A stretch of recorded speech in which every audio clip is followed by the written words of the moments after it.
You're listening to the B&H Photography Podcast. For over 40 years, B&H has been the professional source for photography, video, audio, and more. For your favorite gear, news, and reviews, visit us at bnh.com or download the B&H app to your iPhone or Android device. Now here's your host, Allan Weitz. Greetings and welcome to the B&H Photography Podcast. If you've ever looked out from a perch on a mountaintop or had a window seat on a plane, you know how magical it can be to stare down at the world from high above. Our guest today is documentary and fine art photographer Jeffrey Milstein, who's one of the few aerial photographers with a recognizable signature style. When I see a Jeff Milstein photograph, I can usually nail it. Jeff's work is infused with the complexity of observation, with the fascination of how similar forms repeat themselves in distinctive ways. And these themes are reflected in his 4 books: Cuba, Aircraft, The Jet is Art, Small Dreams, about trailer homes in Palm Springs, and his most recent book, LANY, described as a unique dual aerial portrait of Los Angeles and New York, a stunning case of compare and contrast from a bird's eye point of view. A California native with an architecture degree from Berkeley, Milstein has since migrated to upstate New York, where he's established his distinctive voice. Jeff's work has been exhibited throughout the world, including at the Smithsonian National Air and Space Museum, the Morgan Lehman Gallery, and the Portland Art Museum. His work is in the George Eastman Collection in Rochester, and he currently has an exhibition of aerial photos on display at the Ben Ruby Gallery in New York that's running until March 17th, 2018. Welcome, Jeff. Thank you. Nice to be here. Pleasure to have you here. Before we start the show, it's time for Al's Gearhead Pick of the Week. A few months ago, we had Bellamy Hunt of Japan Camera Hunter fame on our podcast. We had a blast recording that show, and before he left, he tossed us a few rolls of Street Pan 400, a new ISO 400 speed black and white film he was about to bring to market.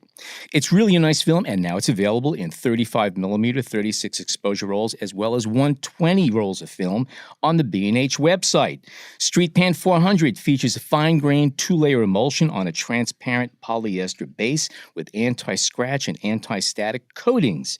We're heading into spring, so pop a fresh battery into your favorite film camera, load up a roll of Street Pan 400, and go make art. Okay, let's do the show.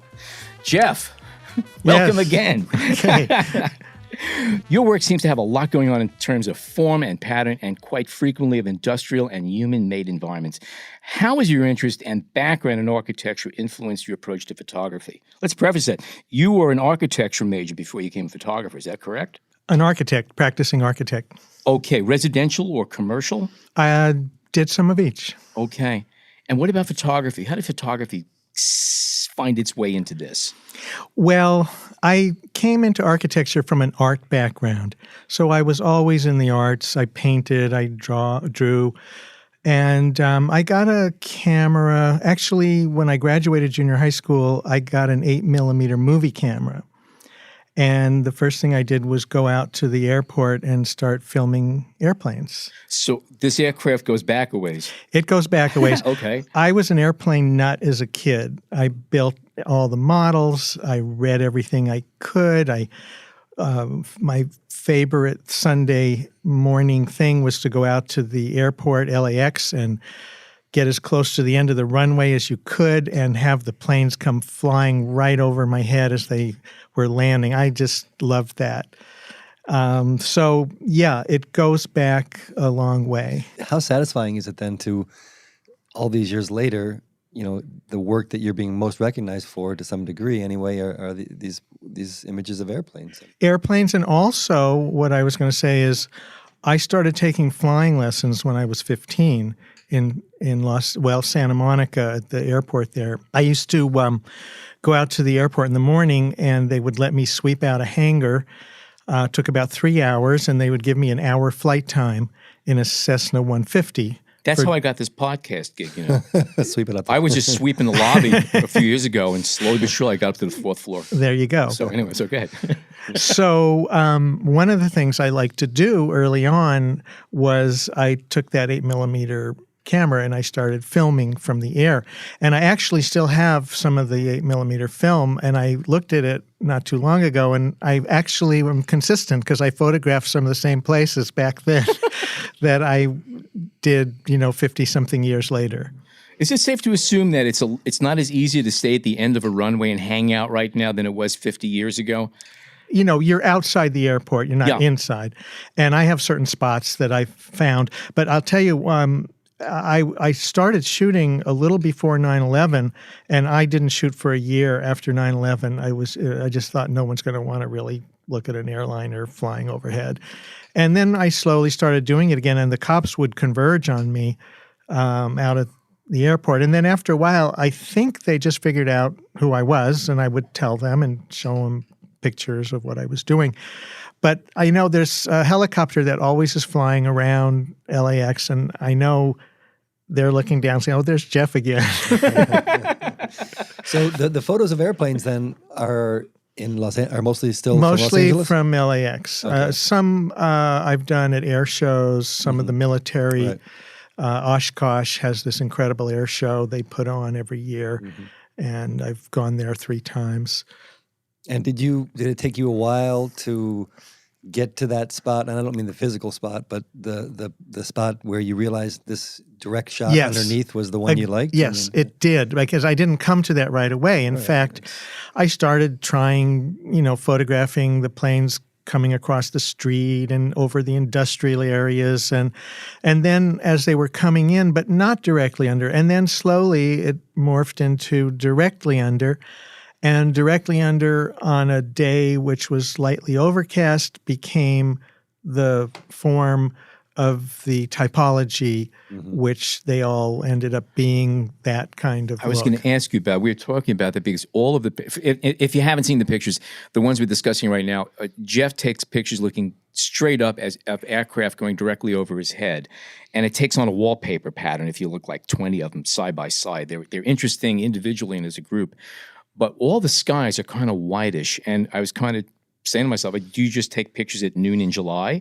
Or because they're very specific, or do you fake this post? No, I mask it and I eliminate the sky. So I'm creating a portrait of the plane.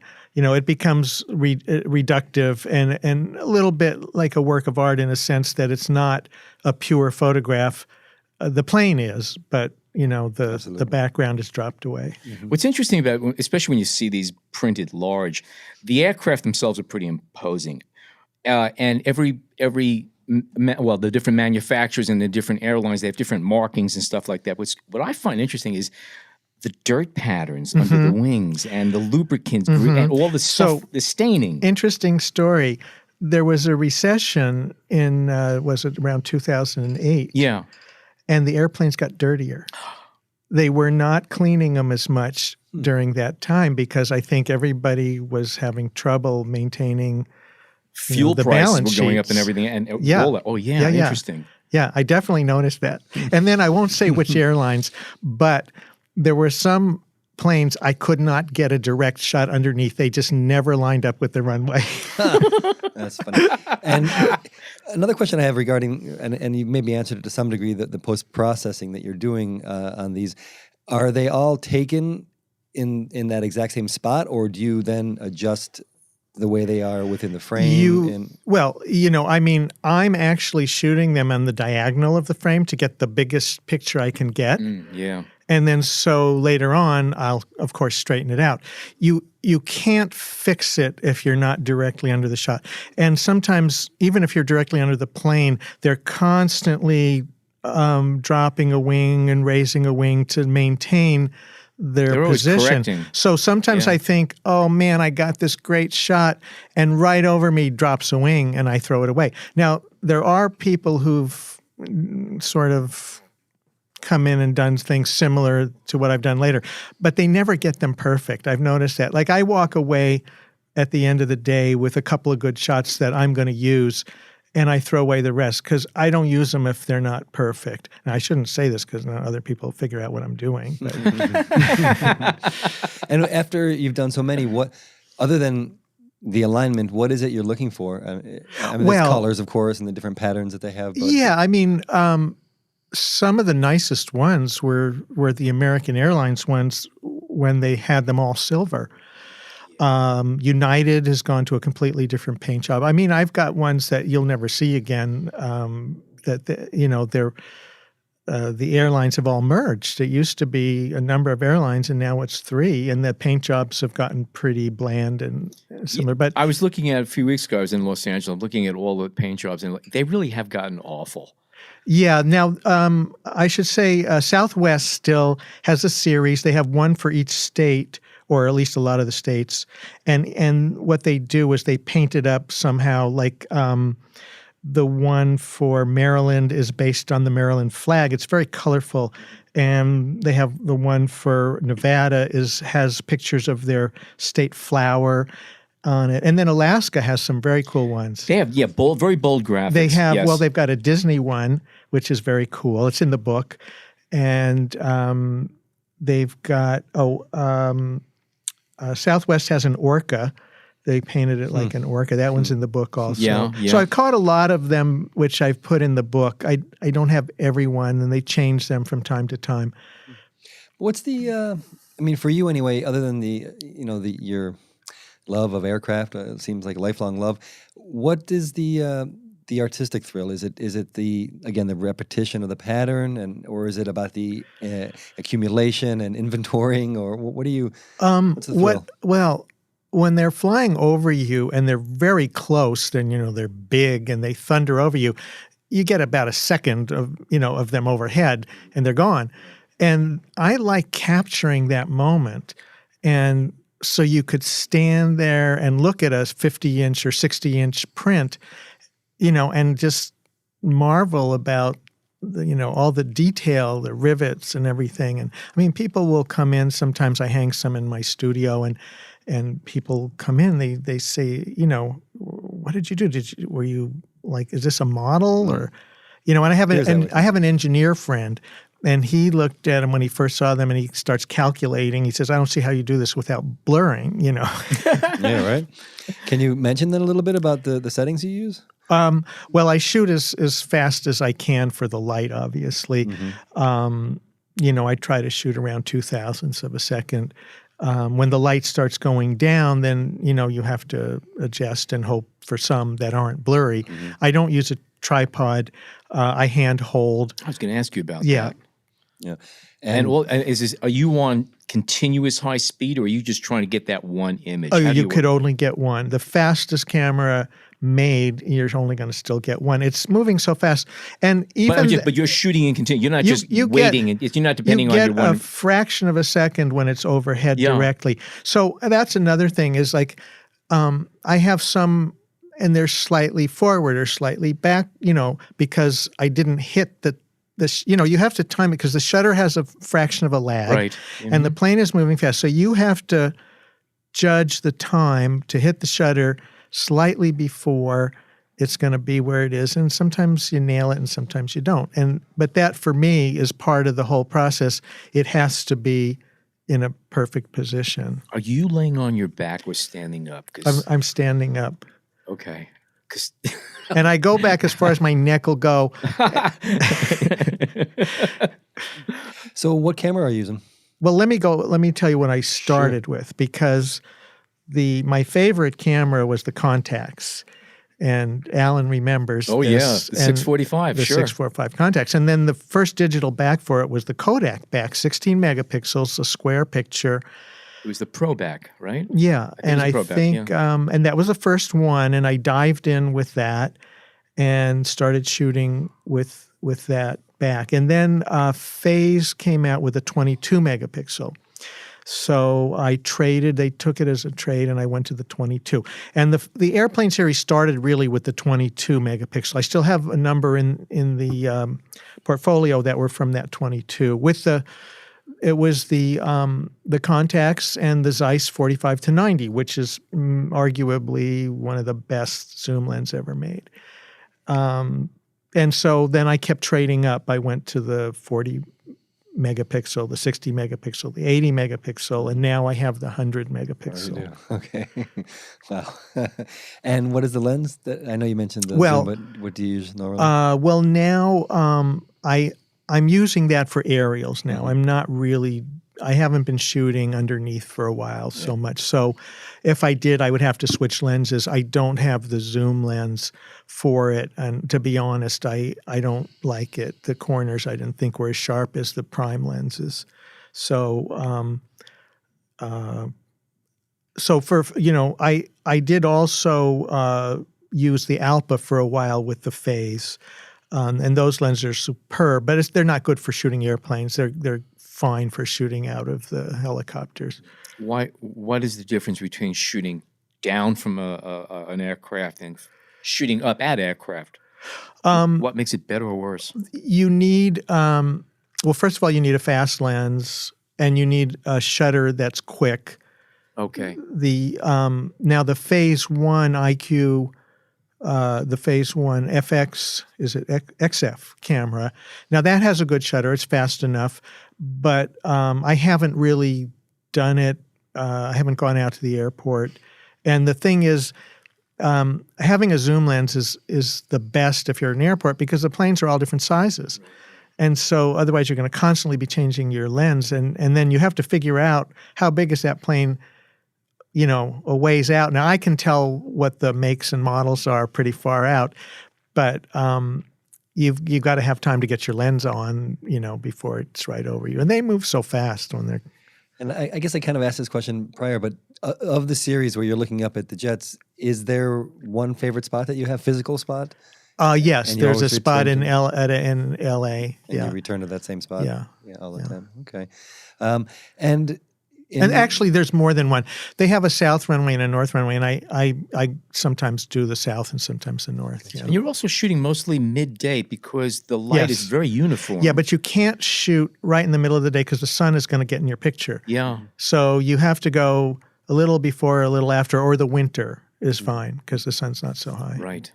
And in terms of the post-production, how much time would you say you spend on an image with the masking and correction? Hours.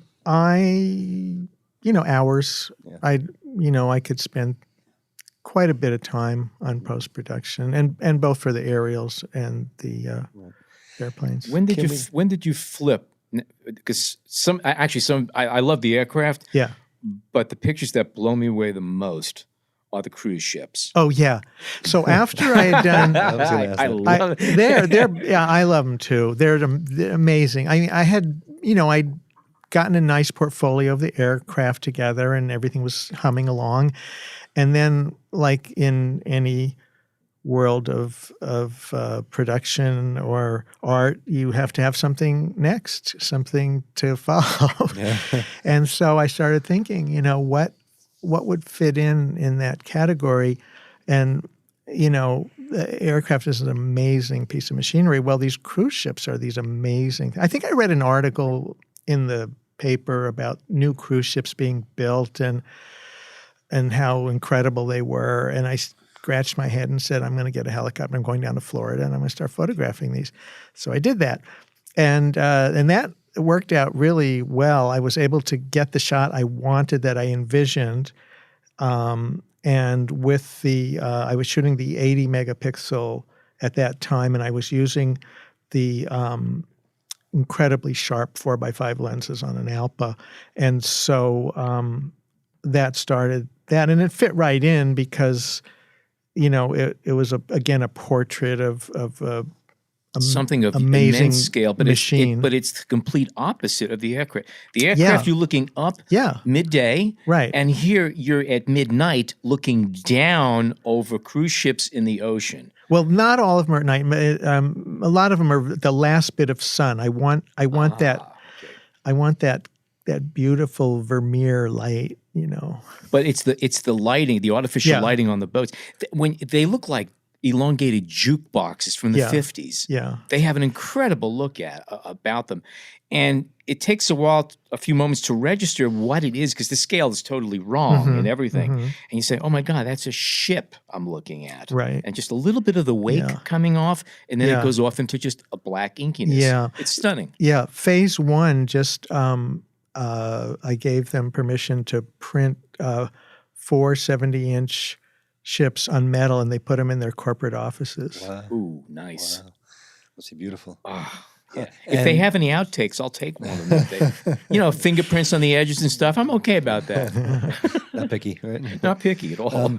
And the post-processing on them, is it a similar work? Obviously, turning to vertical, cropping, sometimes filling in a little ocean in the corners or something, Yeah. Are you taking commercial assignments at all, or is this all your own work? I have had a few commercial assignments.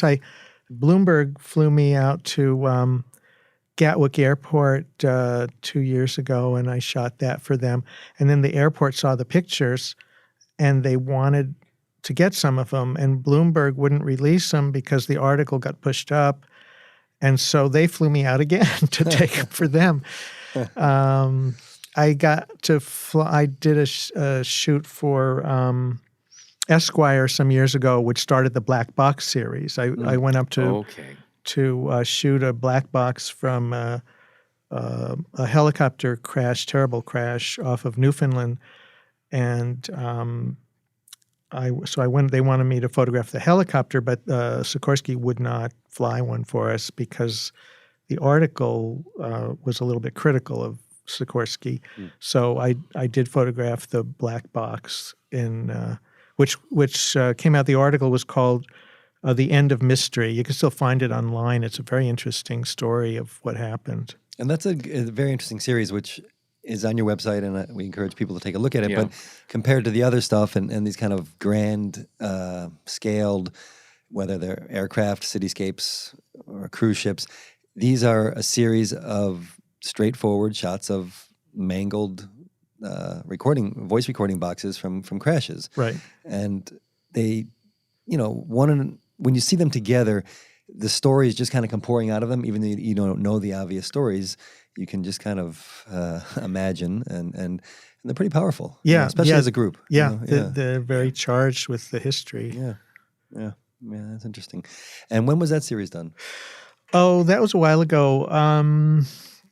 It was probably, 7 or 8 years ago, I would think, that I went up there. And then what happened, I wanted to do more of them, because what happened was I was in Ottawa and at the NTSB, and I photographed the one they sent me to photograph, and I photographed the inspectors and all this stuff.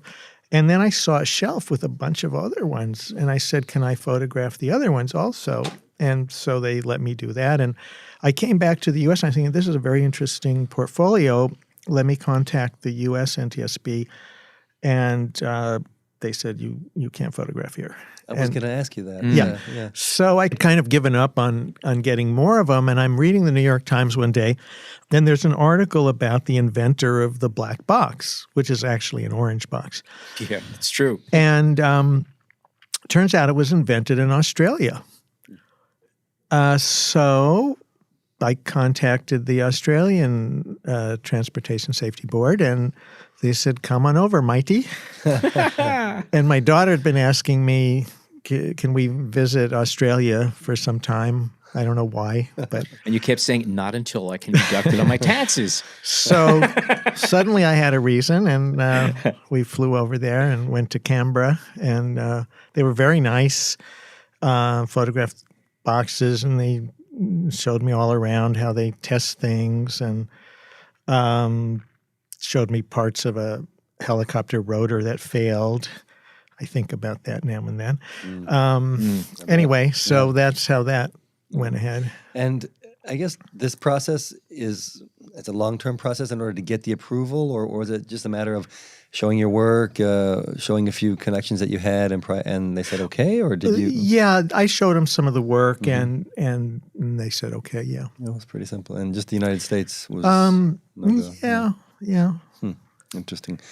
I even had Maurice Hinchey write a letter, who was our local congressman at the time, wonderful congressman, and that didn't help. Yeah, and this is all again post 9/11.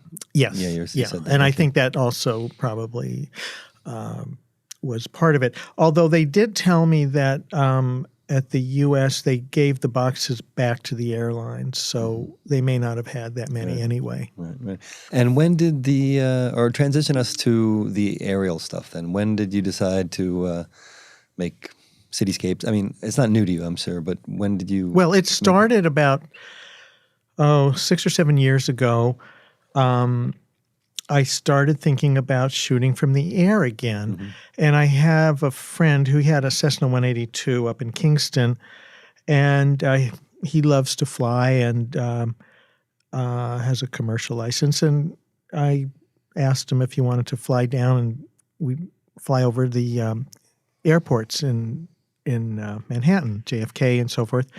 So that's how it started off. One afternoon, late afternoon, we flew down there, and the window of his plane would open so I could shoot out, and we got permission to circle over Kennedy, and I started shooting airports first. We made a number of trips over different airports, and at that time it was really difficult to get night shots because I was still shooting with the CCD chip, and as soon as you went past 200, it just broke up. So I also started using the Canon at night. Later I got a Sony, the AR-7 II. I still use that sometimes for the darker night shots or if I'm not carrying a heavier camera. And in terms of the approval, is that something that the pilot would radio in and ask for? Or is that something you have to arrange ahead of time? Yeah. Well, they like it if you arrange ahead of time. Right. We didn't always do that. It depends how busy they are. It depends who's on. And we didn't always, get permission at the airports, but enough times we did. They're not very glamorous from the airports. They just really look like processing plants. They really, really do. Except for the aircraft. It's the aircraft. That's all there is. But the rest of it, it's just warehousing. It looks like anything that you'd fly over in an industrial zone. Actually, I kind of disagree. I like to see the way they arrange the spidering and the pattern. Well, everyone the has lines on the painted lines, the patterns, the numbers. Some of that can actually be quite graphic. Yeah, and also there's one shot you had also when they were doing the movie about Captain Sully. Oh yeah, that was actually. At Universal Studios in Hollywood. I saw the plane there, and I thought, what the heck? And I photographed it, and then I went back and looked it up, and I found out that was actually the same plane. It was an Airbus, I think A320, and they took the wings off it, and they hauled it from wherever and set it up in their back lot. The one thing I liked about that shot was that gigantic blue screen. Yeah. That's insane. And the blue screen. And they actually had the quarter ends of the ferry boats built. And they were doing something when I was flying over because there were some lights on at the time. Interesting. Okay, we're going to take a short break, and we come back. We're going to talk about aerial photography with Jeff Milstein. Stay tuned.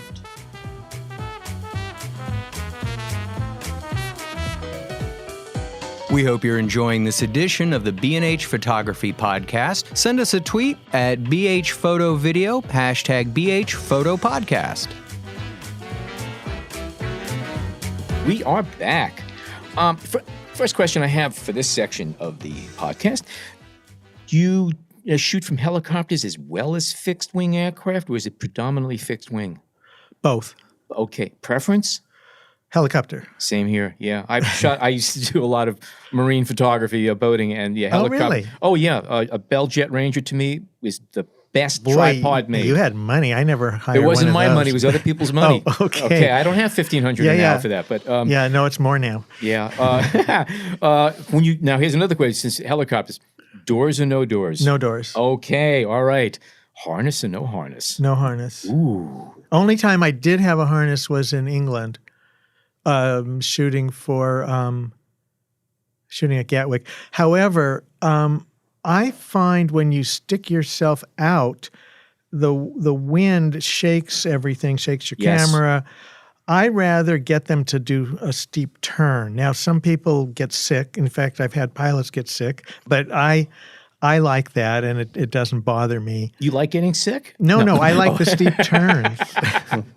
No, I've done, but I know what you mean exactly. It's Yeah. buffeting is crazy. So let me get this straight. The door's open. Yeah. And you have no harness. I have a seatbelt. A seatbelt. Yeah. Okay. I try to be careful not to unhook it. Okay. No, well, actually, I could show you a neat little thing to do with gaffer tape for a quick release on that. It's a good, simple way of doing it. Yeah, I always think sometimes I ought to tape it, But, well, the truth is if the pilot's flying correctly, you should not be falling out. The G-force should be down. Now, But now and then you do get a puff of air and it knocks you, so yeah. I used to we used to take the seat out too, and I'd have a harness around me. We'd buckle it into the base of the floor, and I would step out and stand on the skid. Oh, okay. Now it gets windy, but you could balance yourself. Yeah. Now I also knew some guy who would do the same thing without a harness. Right. He worked with that's the crazy. same pilot all the time, and they were a team. That's insane. And he was able to gimbal himself and pivot himself, and I'd look and watch him. I thought he was insane, but he was just part of the aircraft. All he needs is one big gust and it game's over. But you know. Yeah, and that can happen. And they can circle and hit their slipstream. But you need the bigger helicopters to do that. You need the turbines, and I'm usually in a putt-putt. And what about the relationship with the pilot? Obviously you don't always have the same pilot, but how important is the communication, and how is that? It is important, and some pilots seem to, for some reason, get you to a better spot. And I'm always going, more right, more left, more north, more south. There are a lot of pilots specialized in photography, and again, I used to do this a lot, and there were 2 or 3 pilots who I would try to get all the time. The communication was minimum. They knew exactly what I was trying to do, and they knew how to put me where we had to be. Yeah. And I think that most good pilots, if they fly photographers, it's kind of second nature for a lot of them. Better ones, anyway. Yeah. So, do you have a checklist that you go through when we're about to go up in the air? Because that's another thing. Once you're up there, you can't go back to the car to get something you forget. No, and I have made a mistake. I forgot once the controller for my gyro. I had the battery and the gyro, but not the controller. And I was up in the air when I figured that out. Do you still use gyros, or you depend on image stabilization? Well, with that Sony AR7, it's so good. I can get away without a gyro with That's that. what I have not shot from the air with built-in image stabilization. I used to have the add-on stabilizers, and they were beasts. They worked beautifully, but I wasn't sure how it compared to the latest. Sony was beautiful. I used it over England because I hadn't actually planned to do that, but I ended up getting a helicopter there and on a vacation, and then flying over London, and all I had was my Sony, so I performed beautifully. Good to know. All right. Okay, going back to Allan's question, can you kind of just run us down a list of the gear that you'll bring with you on a typical flight? Yeah. Now what I've been using is the Phase 1. I usually bring 2 or 3 lenses of an 80, a 110, and recently I got the 150. So I've just started to use that a little bit. So they're longer focal length lenses. Only if I want to go in on something and we're higher up. Okay. The 80 is pretty much the most used. So I have the camera, the lenses, the gyro, extra batteries, extra chips. I usually bring the A7R as my backup camera and a lens or two if the other camera fails, so I have something to go to. Right. I've had that happen, actually. I had a Contax body. I was shooting cruise ships, and the shutter reached its 100,000th or whatever in the helicopter and literally failed. When I opened it up, the shutter blades had kind of crunched themselves. And there I was in the helicopter. So, oops! You always have to have a backup. It's kind of strange when you see blades in your image when you're flying in a helicopter. That could be unnerving. Well, it wasn't in the image. I later on when I took the lens off, I actually had blades show up in my pictures. I had a Nikon shutter blow on me during a job, and it was literally like little blades floating around in front of it. Yeah, I can't remember. Maybe I did see blades. I don't remember. And what lenses do you use when you with the A7R? The 35, the 50. I have the 21 Loxia, I think it is. Yeah, okay. And then I have an 80. I have both the 80 Zeiss and the 80 Sony. And can you No lens babies. No lens babies. Oh, and I did get the newer version of the 24 to 70. explain to me a little bit the gyro and how it works? And Yeah. Yeah, you want to do it? Go for it. Sure. Oh, you want to tell them? I've used them, but you're the guest. You go for it. Okay. I use a Ken Labs gyro. I think that's the only company that makes them. Yeah. If I'm not mistaken, they're in Connecticut too. I Yes. believe, right? Yeah. Randy Okay. in Connecticut. Right. And I at first I had the 4X, I think it was, and it's fairly heavy. And for traveling, I wanted to get something lighter, so I ended up selling that and buying the 6. If I may add this, what it physically looks like, think of a giant Tylenol. It's about 10 inches Yeah. long, except that it's a black or gray metal container that mounts onto the base of your camera, and inside of it are 2 gyroscopes that spin at ridiculously high speeds. It's battery driven in opposite directions, and it takes a few minutes for them to get up to full speed. And when they do, when you pick this thing up, it's actually stabilizing. If you just hold it, it'll turn your hands, and you bolt it to the camera, and it actually acts as a stabilizing device. It's actually hard to turn the camera. You have to fight it. And it's a very strange experience that you have to get used to it. You have to make very subtle corrections on it, but it'll hold your camera steady so you could be shooting while flying 90 miles an hour over a speedboat and get a sharp boat with cream blowing out underneath the hull because it's just a long exposure. You can shoot for a quarter of a second, 1 second at 90 miles an hour. I can't shoot at a quarter of a second. Maybe you can. I've done it. Yes. So anyway, I know what you but mean. the 5-way, the image stabilization in the cameras, I guess, It's better. it's better. And it's got to be easier to work because this is a big, bulky It's a device. heavy thing, yeah. My shoulders are really sore after 2 hours of holding. It's fighting the camera, yeah. The heavy FX with the heavy lenses and the gyro, and then he's going into steep turns where you're getting G's. It can be a struggle. Yeah. And is there a shutter release on it? No. Or do you have Well, to- it just basically it goes So in you're the holding the bottom. camera itself, and you're holding yeah. the camera. This is basically hanging off the base of your camera. Gotcha. So, if you've ever driven a heavy car without power steering, that's what it's like working with this thing. It's like you're fighting this thing. It works, but you really have to tangle with it. Gotcha. Yeah, I can picture it kind of. And what about safety precautions? I mean, I know you mentioned that you're not using a harness. Is there something that we wouldn't think of? And even in terms of the way you physically keep your body when you're in these positions? Bring warm clothing. Yeah, Warm clothes, that's an important thing. It could be 90 degrees down here. Yeah. You go up 1,000 feet or so. Yeah. It gets cold Yes. very quickly. So that's one of your checklist items. All right. I usually put on these things that hold your glasses on your head, the straps or in the back, because sometimes the headphones work loose, and I'm afraid my glasses will fall off or something. So I sometimes I bring an extra pair of glasses. And why don't you use a harness?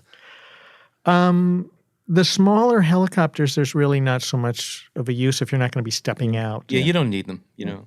Okay. It's more if you're really going to get out and stand on it. Have you ever dropped anything? You know, I haven't, and I worry about it. I think about that, and I try to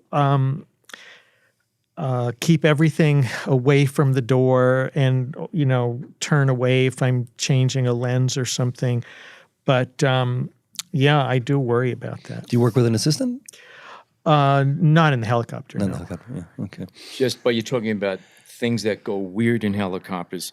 I was once on a project where we were shooting out over the water here, out past Far Rockaway, and we came back. We left from 34th Street Heliport over here, and we were waiting. It was very busy, so we were hovering about 2,000 feet over the East River. It was evening, and waiting for clearance to come down. And we had one door open, just the window. It was pretty cold up there. a gust of wind came through. The door next to me on the right side was imploded. It's some kind of it's a Lexan door. It imploded into 3 pieces, shot through the cabin, and blew the other door out. And all of my gear was in a Halliburton case that my assistant just reached and grabbed the handle as it was going out the door. Boy, I've never heard of anything like that. Been there, done that. You don't want to do it. Trust me. Okay. Did you ever figure out what caused it? The pilot believes there was some kind of a fracture in the door itself that just gave in. The back pressure came in. But I got one piece of Lexan right across the face. It was like somebody just slugged me. I didn't even know it hit me. Wow, if it was sharp, it could have been. It could have been real ugly, yeah. And he didn't lose stability, but then a few minutes later, we landed and everything was fine. Went out for a nice drink after that. Anyway. Wow. Can you talk a bit about the times of day that you choose? Do you have preferences in terms of times? Yeah, please. Yeah, I always try to go the last hour of sun and the first hour of twilight and dark. So I can combine both shots in a single shoot. Right. The air is also more stable at that time, too, coincidentally. You have less wind going on at that point in time. And are you also, at that point, just shooting one take at one image at a time, or do you shoot on continuous? One image at a time. Again, the cameras that I'm using are not fast enough to... And what is it? I mean, obviously, at least in terms of the New York stuff I've seen, patterns, geometric shapes are very important. Is that what you're looking for? And is it the goal to capture as much as you can in camera, or you don't worry about that and you just fix it later? Oh no, I worry about that. You can do some fixes, but you if you get it right in the camera, your life is much easier. Right. And there seems to be, to be straight looking down is the point, correct? Well, for a lot of the work, I don't. Not everything I do is straight down. I do some that aren't, but there is a straight down body of work, and it is very geometrical, and I like to line things up, and I think that does trace back probably to my architectural training. A lot of the pictures are like floor plans of something or other, and I remember studying the great cities and great piazzas in Europe and all of that, and how cities are formed, and I just think it's very interesting, the man-made landscape from the air, and how there's like the streets, and you look at all these taxi cabs in New York, and they're almost like blood cells in an artery, and they're doing the same thing, really. They're moving information, and they're moving the lifeblood of the city. So it's almost like patterns that are organic repeat themselves in the man-made environment. Absolutely. Now, do you prefer helicopters for doing that kind? Because you could position yourself. Again, you're talking about creating grids, and your stuff is very geometric. In a fixed-wing aircraft, I could see that being really difficult, having to keep circling around, just trying to catch it, whereas with a helicopter, you could stay in a fixed position and shoot for a few moments anyway. You can stay in a fixed position if you're not tilted. If you're tilted, you have to be turning. True. But it's much slower than an airplane. And you have this huge open, and you can be lower. Yeah. And it's much easier. The plane is going fast. You're higher up because you can't fly around New York low, so you have to go pretty high. And the airplane shots of the cities are much higher. It's a nice look. It's a different look. And it's much more of that kind of computer board grid look, whereas the helicopter pictures zero in more on particular areas like Columbus Circle or the park or the 9/11 Memorial or something. Some of the fun pictures you have of the Thanksgiving Day parade from up in the air. It's like you're looking at the cityscape, and all you realize, wait a second, there's a dinosaur in the middle of Fifth Avenue. It's kind of fun. Yeah. The scale is ridiculous. And is there a chosen or a favorite altitude that you prefer to shoot from, or do you change that based on the series and the aesthetics that you're looking for? Can you talk about that a bit? It does change. Around New York, you're usually between 1,000 and 2,000. Going higher, you could get into the altitudes that LaGuardia is using or something like that. I imagine if you're shooting in any metropolitan area, you got to do a lot of checking of rules and regulations before you do anything like that. Yeah, there's always some areas that's a problem. You can probably get permission for a short time to do something, but there are places that, because they're on the flight paths, especially in LA, there's certain areas that you just, can't really hang around. And you basically rely on the pilots to... They're talking to center Mm-hmm. and or the tower, depending on where you are, and getting the permissions. Mm-hmm. And it varies again to who's on that day. Right. I want to get back really quickly to the idea of the aesthetics of the image you're creating, and this idea of looking straight down to get the grids and the patterns. Did it take you a while to find that? Did it come to that, or is that something you knew right away that you wanted to distinguish yourself from other aerial photographers to some degree by looking straight down and by concentrating on the patterns of the city? Well, it started when I was doing the airports, and then I, during that time, it transitioned to wanting to shoot more straight down because I liked the patterns. Mm-hmm. They became kind of abstract geometry. Absolutely. And so that became what I was interested in, what I liked to do, and it just felt right. Mm-hmm. Mm-hmm. Have you played around with drones at all? I look at pictures of them. Pictures of them or taken by them? Both. Okay. I mean, I see the ads when I say I look at pictures of them. I imagine it must intrigue you because you go through a lot of pain and effort to do this. In the meantime, well, these here's little here's the problem. Please, go ahead. Legally, they're limited to 400 feet in line of sight. Mm-hmm. And when I get in a helicopter, I can zip around and do a lot of work. And, I would have to go to different places, and then I'm limited to the 400 feet. And 12 minutes of flight time. Do I really want to put $50,000 worth of camera in a drone? If you have a $100,000 drone, yeah. Well, okay. There you go. But that takes away However, all the fun, right? That's right. Do you have a $100,000 person controlling it? There you go. Yeah, no, okay. All right. But I imagine, have you been tempted to play around a little bit that? It's a teaser for you. It has to be. I've thought about it, but I'm at a point in my life where I can't read another manual.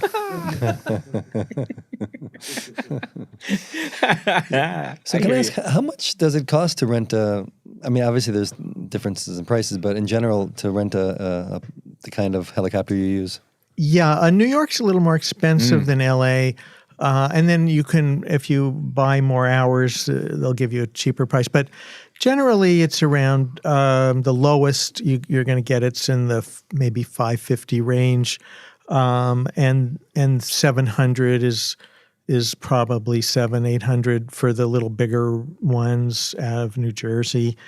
If you have some kind of a jet powered type. Now, then you're getting up into thousands. Then it used to be 1,500. I imagine it's more No, than it's- that now. it's- yeah, but like- you can cover more territory. Mm-hmm.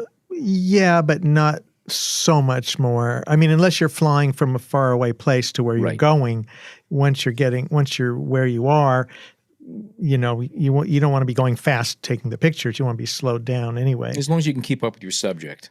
That's the truth. Well, that's when you're photographing Yeah. moving things. Yeah. Yeah. And again, questions about post-production for the aerial photos. Same thing. Well, adjusting, cropping. All of it. Yeah. of it, yeah.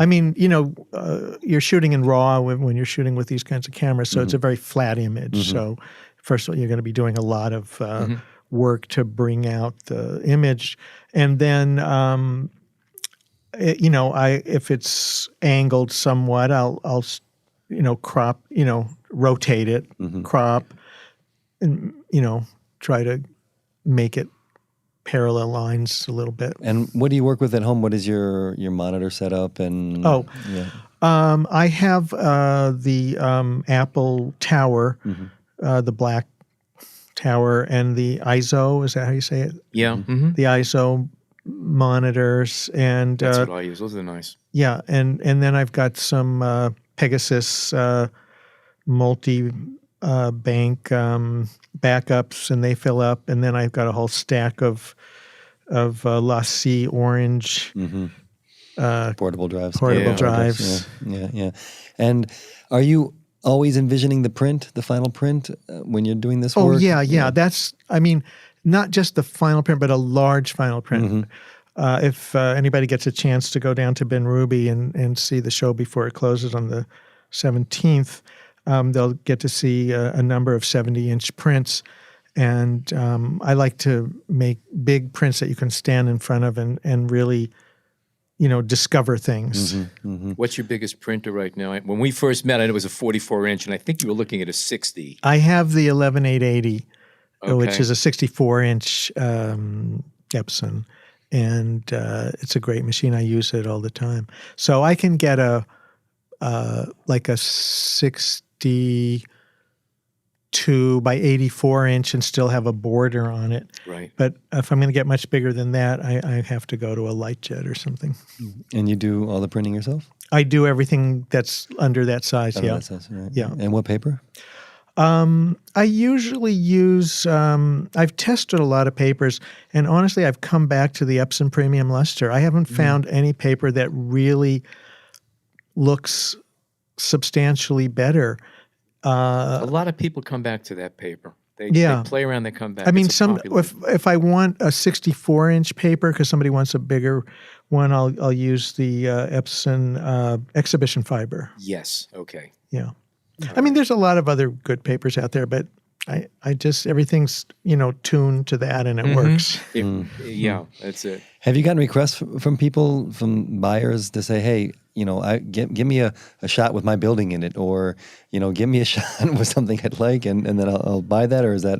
I've had some nibbles with people that have a plane or a boat, but nothing's. I had actually an email from a guy in Santa Monica, has a small airline, which uses these Pilatus single-engine turbines, and he wants a picture. And so I don't know, maybe something will happen there. And I told him I'll trade him for some flight time. There you go. There you go.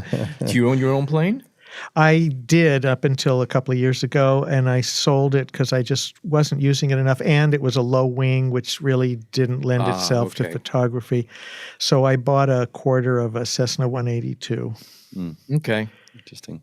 What's the future work looking like? Do you have any ideas? You've done planes and you've done ships. What are you doing now? Well, I also do some street work. I just came back from Havana, and really pleased with some of the work I got in Havana using the new Hasselblad X1D. Yeah, apart from a shutter malfunction, which caused me to lose a number of shots, they gave me a new camera. There's something wonderful about the chip and the lenses. And the form factor is beautiful. It's such a small. Yes, and that's what I wanted it to walk around the streets. I can't walk around with the Phase 1 anymore. It's too heavy. Yeah. But in terms of aerial work, is this idea of finding patterns? Oh yeah, what your main focus? I mean, do you want to go in a total different direction and shoot out in the desert, or? Well, I just got the impression going to Cuba must be totally different from what we've been talking or about islands, up till now. yeah. I'm just Correct? curious, Yeah, and I do have the book of Cuba street photography with Monticelli Press. I enjoy doing different things. I don't feel like I want to do only one type of photography. And I'm looking forward to going to Europe and doing some aerial work there in the near future. Which of your works has gotten the most attention from people? What do people come back with the most? Right now, the aerials. Specifically, which ones? Like, to me, the cruise ships just blow me away. That's just my thing. Yeah, I mean, the cruise ships are great. I haven't sold as many of those as aircraft, but people, I mean, I've sold really across the board. Cities, New York City, a number of pictures of New York City, some of the LA things like Disneyland, beaches. That's another thing I liked. Museums. A lot of your beach scenes, my favorite ones are where you have, it's sort of like in thirds, you have water, Yeah. the boardwalk and the beach, and then Yeah. the homes or the business inside. And it's sort of like this triptych thing Yeah. going on there. And then you'll have a pier going through it, just bisecting all of them. Yeah. And some of those are a lot of fun. And the amusement parks at night. Yeah, there's one of a pier there that's extremely sharp. Yeah, Yeah. and yes, there was a picture of Coney Island that's become iconic. It was put on Times blog and got like 34,000 likes or something. Nice. And that was actually in Vanity Fair a few months ago. And that sold out. There's no more for sale. There's one actually, but basically it's sold out. And so What I size? do. I love those are large amusement. prints? What's that? Large prints? Because that's night. It was limited to 54 inches.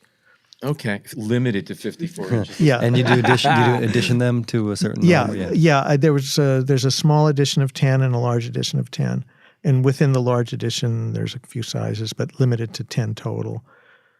So, I love amusement parks. That's the Santa Monica Pier and Disneyland. I never went over Disneyland because I read there was a no-fly zone over it. It's the only private company with a no-fly zone in the country. Really? Yeah, you can do some research on it.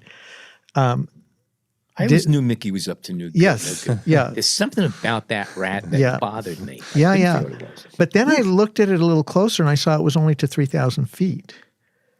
So I said to my helicopter, let's go to Disneyland. And we actually had to go to 4,000 feet because of an airport nearby.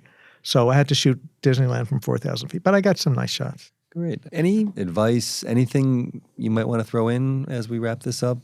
I would say shoot as fast of a speed as you can, unless you're shooting with a camera with a really good image stabilizer, because otherwise you're going to come back and be very sad when you blow up the pictures and see all the blurs. I mean, I've only shot from a plane once, aerial photography once, and it was a thrill. Are you still getting a thrill every single time you're going up I there? love it. I especially at night and the lights come on, and sometimes just going from place to place. When I'm shooting something, I'm so involved in it. I'm usually not thinking. I'm just doing the work. But between going from one place to another, and I stop and look around at stuff, it's almost like going on vacation with a camera. You don't sometimes see your vacation. So it's almost like in between, I put the camera down and I enjoy the sights. And You also have that problem, yeah. So if I have a camera with me, I'm working. It's tough. yeah. Good. Is there any other aerial photographers that you recommend or that you like, or someone's work that you just think, wow, how did they do that? How come I can't do that, et cetera? Oh, yeah. George Steinmetz. Yeah, sure. I don't know him personally, but I admire him. Sure. Jeff, if people want to see more of your work, what is your website? What about Instagram? Where should they go? JeffreyMilstein.com is the website. And that's MILST. Right, 1L. 1L. And at Jeffrey Milstein is the Instagram. Okay. I was looking at that. In fact, I printed it out over here. Got some great stuff on there. Terrific having you here as a guest. Good seeing you again. It's Nice been to see you again. 13 years or so, so it's a pleasure. Let's plug the show, which is, again, at the Ben Ruby Gallery on 26th Street, I believe? Or 26th Street, right near the High Line. And it's running through March 17th. 17th. And the book LANY is available at Barnes & Nobles and Amazon. There you have it. All right. Okay. Also, we also didn't talk about it, but that book on Palm Springs trailer homes is pretty interesting too, taking it from a home, from the ground. That was a anyway. fun little book. Yeah. Great. All right. I actually had somebody email me very recently and said, because of your book, we bought a trailer home in Palm Springs and we love it. Okay, just a reminder, if you are not a subscriber to the B&H Photography Podcast, Why not? It's easy, and it doesn't cost you a dime to sign up. We have over 100 past episodes you can listen to. And to become a subscriber, all you have to do is head on over to Apple Podcasts, iTunes, Google Play, Stitcher, or Spotify, and in no time, you could be a card-carrying B&H podcast listener. Don't put it off. Sign up now. And not to hold you up, on behalf of Jason, John, and myself, thank you so much for tuning in today.